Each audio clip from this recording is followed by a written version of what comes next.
Hello everyone, this is Sarah at the Gravenhurst Public Library, and today I'm going to be sharing with you how to get started on Hoopla. On Hoopla, you get access to amazing ebooks, audiobooks, TV series, movies, music, and more, all with your library card. To start using Hoopla, you will have to make an account. I will be walking you through this tutorial using the app, so keep in mind things may look a little different if you were using a computer. But don't fret, everything should be relatively the same, just in a different spot. So to create an account, simply tap Sign Up and Hoopla will prompt you to fill in your email and password for your new account. You will then be asked to locate your library, and you can type in Gravenhurst to bring up our library. There we are. I'm just going to tap Next. From here, we can choose which notification preference suits you. I'm going to choose Email and Next. And the last step, most important step, is to enter your library card number and PIN. Once finished, tap Sign Up to finish creating your account. Once we are signed into Hoopla, it will always start us here on the home page. The home page is a great place to discover what Hoopla has to offer. You can browse by a specific format by clicking one of the buttons at the top here. So you can browse by audiobook, comics, ebooks, movies, music, or television. Hoopla also has access to magazines and learning courses with their binge passes. Going back, you can also browse by the curated lists that Hoopla has made.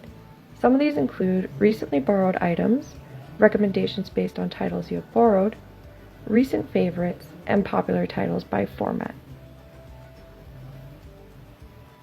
Once you have a title you like, you can instantly borrow the item from Hoopla. There is absolutely no waiting times on Hoopla, but each card is limited to 5 checkouts per month. Because you only have 5 checkouts, it is a good idea to mark things as a favorite so you can save it for later. Tap the heart icon next to Borrow, and this will add it to your favorites list. This list can be accessed under My Hoopla. If you are ready to borrow the item, simply tap Borrow, and Hoopla will confirm if you want to borrow it and will include some useful information like how long it is borrowed for and if it is downloadable to watch offline. Tap Borrow Title one more time when you're ready to add it to your list. Borrow times differ in Hoopla. Movies and TV episodes are on loan for 3 days, and everything else is borrowed for 21 days. This includes ebooks, audiobooks, and comics. Lastly, going back to those binge passes, their loan date works a little bit differently than everything else.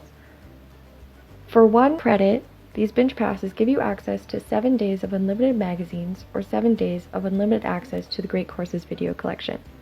This covers all of the basic features of the homepage and borrowing items on Hoopla. Let's move on to accessing our My Hoopla account. On our bottom bar here, we can see the entire breakdown of the Hoopla app. We are currently on the home screen and it is highlighted in blue. If I tap My Hoopla here, we will switch over to our account. Here we can see all of our borrowed titles, and it even tells me how many borrows I have left. For the rest of this month, I have 2 borrows left of my 5. Below it even shows me what I have recently returned. At the top, I can tab between my borrowed items and the items I have favorited for later. When I am ready to borrow one of these titles, I can simply tap the title and then select Borrow from here and add it to my borrowed items.